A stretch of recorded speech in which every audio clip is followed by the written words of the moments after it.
In front of me is Samsung Galaxy A05s, and today I would like to show you how you can delete a password from Google Passwords Manager.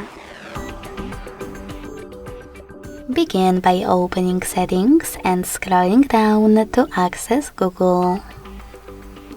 Then click on Autofill, Autofill with Google, and Google Password Manager.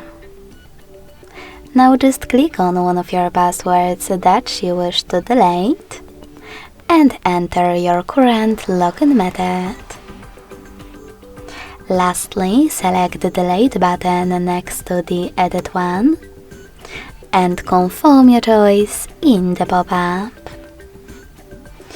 Thanks so much for watching. If you enjoyed this video, leave a like, comment and subscribe.